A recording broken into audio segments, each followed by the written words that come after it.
Olá, caros e queridos alunos, tudo bem? Espero encontrá-los bem nesse período aí que a gente está passando, um pouco difícil, mas que logo tende a passar.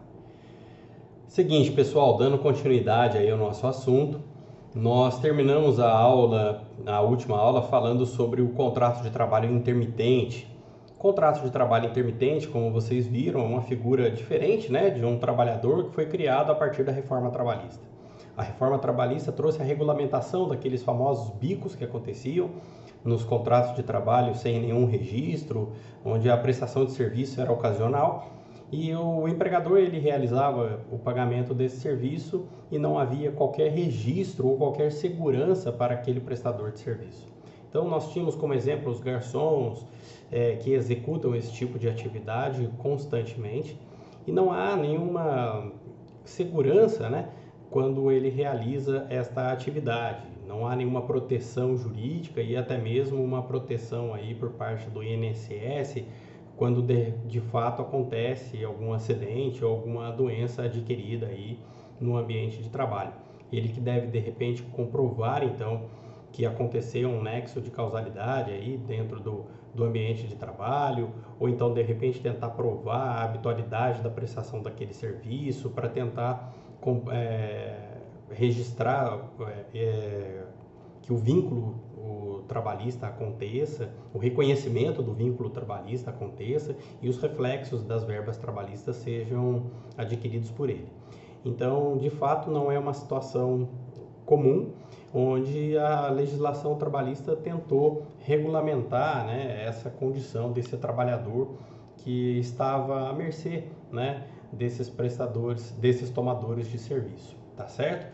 Então esse contrato de trabalho intermitente está sendo usado aí por bastante empresas, como eu disse, até mesmo a Magazine Luiza vinha utilizando essa espécie, né, de contrato na tentativa de repente de dar oportunidades a novos trabalhadores, mas ao mesmo tempo não ter um custo tão elevado com o pagamento desses salários, tá joia?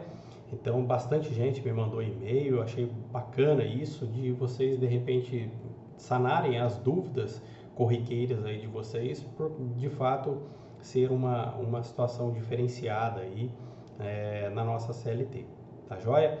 Então agora nós vamos falar sobre o negociado sobre o legislado, o negociado prevalecendo sobre o legislado. Essa situação também é atípica, criada aí pela reforma trabalhista, e vocês podem até estranhar, né, o negociado entre empregado e empregador prevalecer sobre o legislado. Nossa, que situação diferenciada.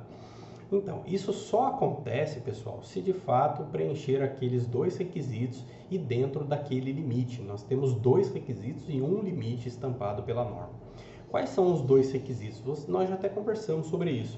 Os dois requisitos que a norma coloca, o primeiro deles, o empregado ele deve receber mais do que 2 vezes o teto do INSS, tá certo? Então vamos arredondar hoje o teto do INSS, está 6 mil e pouquinho, então nós temos aí praticamente 12 mil reais que o trabalhador deve receber.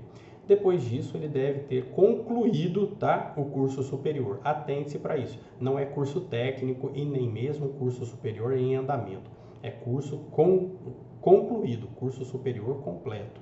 Tá legal? Então, esses são os dois requisitos que a lei coloca para que o negociado prevaleça sobre o legislado. E qual o limite? O limite está no artigo 610A da nossa CLT. E nós temos também o artigo 610, não pessoal, estou falando, 610 da nossa CLT, é tudo aquilo que pode, e 611 é aquilo que não pode, tá legal? Então deem uma olhada então na nossa CLT, para que vocês possam então entender aquilo que pode e aquilo que não pode ser negociado pelo empregador com o seu empregado, tá joia? Isso traz, né, essa livre negociação, nós temos estampado lá no artigo 444 da nossa CLT, isso tudo faz sentido justamente por essas condições que nós já conversamos, pelo fato dele ter curso superior e ter um salário também elevado, onde a possibilidade dele entender melhor aquilo que está sendo proposto pelo empregador, seus prejuízos, enfim, isso tudo faz sentido diante de uma pessoa que tem uma condição diferenciada aí na relação laboral. Tá joia? E depois, pessoal, nós temos também uma outra possibilidade em que a reforma trabalhista ampliou, né, esta liberdade de atuação profissional. Que liberdade? Como que a norma flexibilizou a questão do contrato autônomo? O contrato autônomo, ele era previsto no artigo 442 da nossa CLT. E aí foi trazido uma melhoria neste artigo 442B da nossa CLT, onde, cumpridas aquelas formalidades legais de forma contínua ou não, tá? A um ou a vários tomadores, olha o detalhe do artigo, afasta a qualidade de empregado. Vejam, não basta que o prestador de serviço autônomo ele preste serviço a um empregador somente. Lembra que eu falei até sobre isso na sala de aula com vocês? Eu, de repente, posso prestar serviço como advogado para uma única empresa, ser bem remunerado por isso. Nem isso não é o suficiente para dizer que eu sou o empregado dessa empresa. Para que esta relação ele se mantenha sem que o vínculo trabalhista aconteça, o que é necessário? Nós já conversamos sobre isso. O que é necessário manter nessa situação? A autonomia. A autonomia, ela é básica, ela é necessária, é fundamental que a autonomia prevaleça no contrato de prestação de serviços entre o prestador e o tomador. Por quê? Aqueles requisitos presentes do artigo 3º da nossa CLT, ele não pode se formar. Ele não pode se formar. E dentro do artigo 3º da nossa CLT, nós sabemos que lá tem a subordinação. Então, o que o legislador ele fez? Foi muito perspicaz. Na reforma trabalhista, ele trouxe essa situação, dizendo o seguinte: olha, você quer então fazer um contrato de autônomo com esse seu empregado? Tudo bem, pode fazer sem problema algum. Sem problema algum. Desde que você então conceda a este empregado a autonomia para ele. Ah, você quer então de repente contratar um contador ou quer contratar um advogado para que ele seja exclusivo da tua empresa? Pode, sem problema nenhum. Nossa, Júnior, mas ele não vai ser considerado empregado? Não, desde que este prestador de serviço ele tenha autonomia. Então, o que eu quero dizer para vocês? O fato dele prestar serviço somente a um empregador não é requisito crucial para que eu possa identificá-lo, qualificá-lo como empregado, tá certo? Então, o requisito para que ele seja considerado empregado, você já sabe: pessoa física, pessoalidade, habitualidade, subordinação e a onerosidade. Esses são os requisitos para que ele seja considerado empregado, tá certo? Então, se deixou de preencher o requisito ali da pessoalidade, se deixa de preencher o requisito da subordinação, não podemos considerá-lo então como empregado. E é justamente isso que o artigo 442B da nossa CLT ele fala, tá certo? Para que ele possa ser considerado autônomo, eu preciso dar a este prestador de serviço a autonomia. E não importa se ele presta serviço a um ou a vários empregadores. Tá joia? Beleza? Vamos prosseguir então, pessoal. E aí nós entramos numa situação muito praticada nesse período da calamidade pública, da epidemia que nós estamos sofrendo, que é o regime de teletrabalho. Regime de teletrabalho, hoje generalizado até pelo nosso legislador, na sua medida provisória, generalizou o conceito, concedeu então essa terminologia do teletrabalho como o trabalho home office. E o que é este trabalho, esse regime de teletrabalho? Também criado aí pela nossa reforma trabalhista. Olha que interessante, quantas situações trazidas pela nossa reforma trabalhista. Só um parênteses, vocês se recordam quantos artigos novos nós tivemos aí com a reforma trabalhista? Já conversamos sobre isso. São 117 artigos, 117 artigos novos trazidos aí pela nossa reforma trabalhista, tá ok? Então vamos lembrar aí então desse regime de teletrabalho.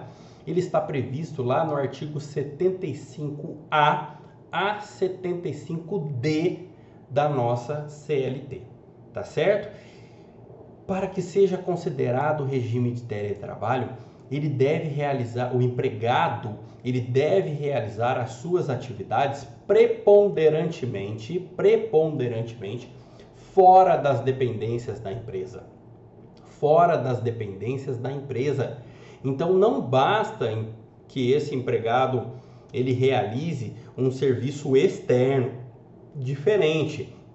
Quando de repente eu tenho uma pessoa que faz vendas, eu não vou considerá-lo este empregado que utiliza somente um trabalho de vendas, que ele é de repente ele está no regime de teletrabalho. Nem sempre, tudo bem?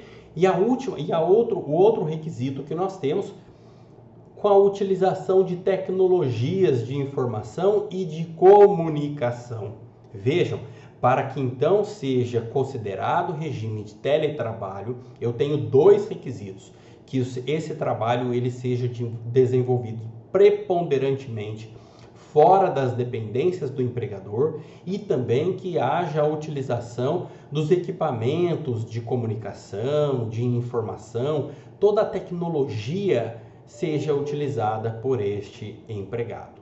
Beleza? Tudo bem? Esses requisitos, então, eles são cruciais aí para que vocês possam considerar, então, esse trabalhador no regime de teletrabalho. Pessoal, um detalhe interessante que vocês não podem esquecer. O fato deste empregado comparecer na empresa para algumas atividades específicas, por exemplo, uma reunião, ou então, de repente, a manutenção em um equipamento dele, ou então, de repente, passar todos os serviços realizados no fim do dia, ou então uma vez por semana, ele passa então na empresa para de repente dizer, olha, está aqui todas as notas de prestação de serviço. Isso não descaracteriza o regime de teletrabalho, tá bem?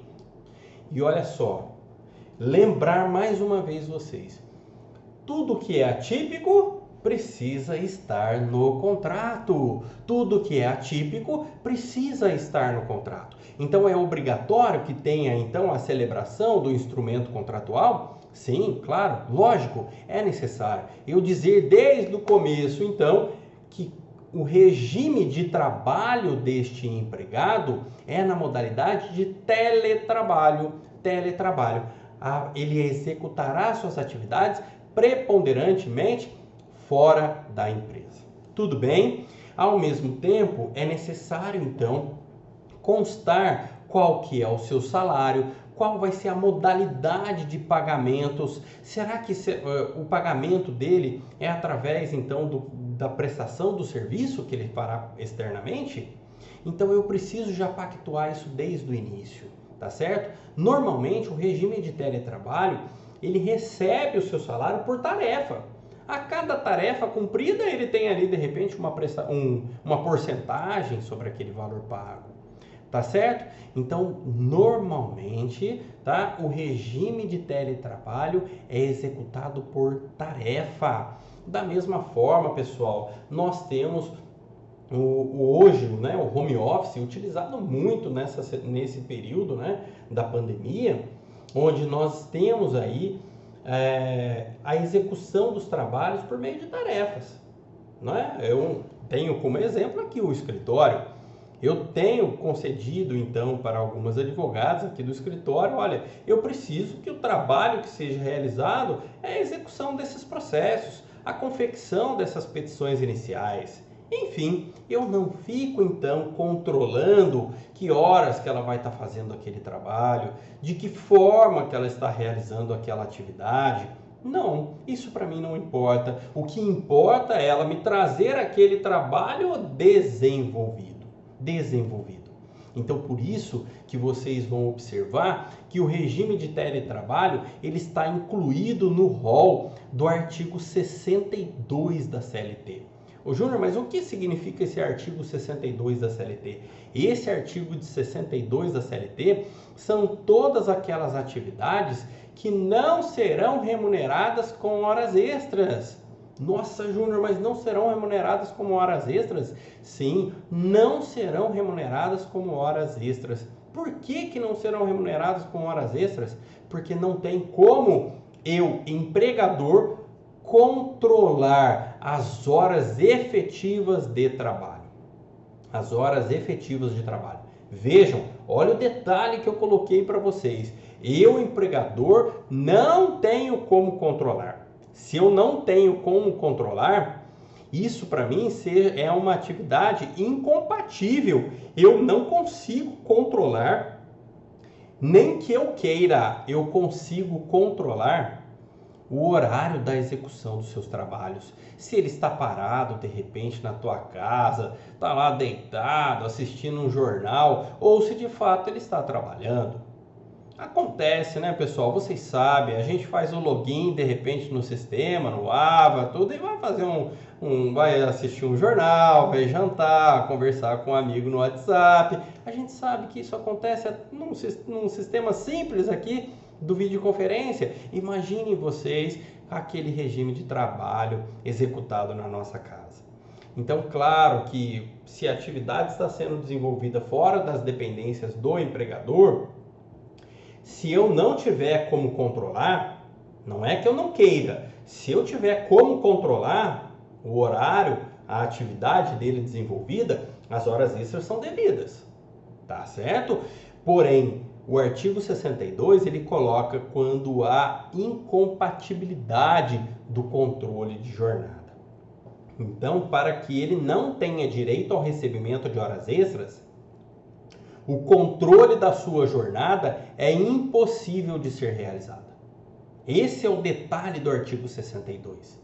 Não basta ele estar inserido no regime de teletrabalho. A atividade que ele desenvolve deve ser incompatível com o controle da jornada. Eu não consigo controlar, nem que eu queira, tá certo? E aí, diante disso, ele não terá direito, então, às horas extras. E aí, lógico, o que a jurisprudência, o que nossos tribunais eles têm entendido acerca disso? Eles têm entendido da seguinte forma. Primeiro ponto, o controle deve ser incompatível. Eu não consigo controlar. Beleza. Segundo ponto que ele nos coloca é que a quantidade de trabalho a ser executada por este empregado deve ser compatível com 8 horas de serviço. Tá certo? Então, a quantidade de trabalho deve também ser compatível com as 8 horas de trabalho. Tudo bem? Por quê? Se eu dou um serviço muito superior para este empregado, que ele não consiga realizar dentro do período de 8 horas, logicamente, o que o nosso julgador, o que nossos tribunais eles vão entender? Eles vão entender que havia, sim, um excesso de trabalho a ser realizado por este empregado. Então, mesmo ele estando no regime de teletrabalho, ele terá direito, então, a essas horas extras, porque ele vai, então, comprovar que havia, então, um excesso de trabalho a ser executado. Tudo bem? Então, vejam, 2 requisitozinhos. A primeira é a incompatibilidade do controle de jornada e a segunda situação, que os nossos tribunais já vêm decidindo assim, é que esse trabalho, a quantidade de trabalho a ser desenvolvido durante aquele dia, seja compatível com as 8 horas de trabalho. Tá joia? Tudo bem? Pessoal, eu posso de repente aqui trocar então um regime, aquela pessoa que está trabalhando dentro da empresa, eu posso então colocá-lo para trabalhar em sua casa, ou então no regime de teletrabalho, ele trabalha todo dia dentro de um departamento. A partir de agora eu quero que ele execute as suas atividades preponderantemente fora da empresa. E aí, eu posso fazer essa alteração? Pode. A mudança de regime, ela tem 2 situações. Tem que respeitar o prazo de 15 dias, 15 dias para mudança de regime e, ao mesmo tempo, tem que ser mútuo acordo. Há necessidade, então, que o empregado também concorde com aquela disposição do empregador, tá bem? Então, o empregado precisa também concordar com essa mudança de regime. Ô Júnior, mas e aí? Como é que acontece a questão da saúde e segurança do trabalho? Será que há uma fiscalização da empresa? Se ele está, de repente, executando o seu trabalho de forma ergonomicamente correta? Será que, de fato, ele se acidentar dentro da tua casa é considerado acidente de trabalho? Como que funciona isso? Pessoal, primeira situação, o empregado ele precisa necessariamente autorizar, né, que a empresa vá até a tua casa. É o primeiro ponto. Nós sabemos que pela Constituição Federal a casa é um asilo inviolável, né? Então é um ambiente onde o empregado ele deve então conceder a autorização para que a empresa possa ir até a tua residência e fiscalizar ali. Onde que você vai trabalhar? Ah, eu vou trabalhar nessa sala. Então tá joia. Será que a luz está legal? Será que de fato a ergonomia está bacana? Será que de fato o que você tem aqui para executar a sua atividade, ela está conforme a norma regulamentadora determina? Está dentro do padrão de saúde e segurança do trabalho?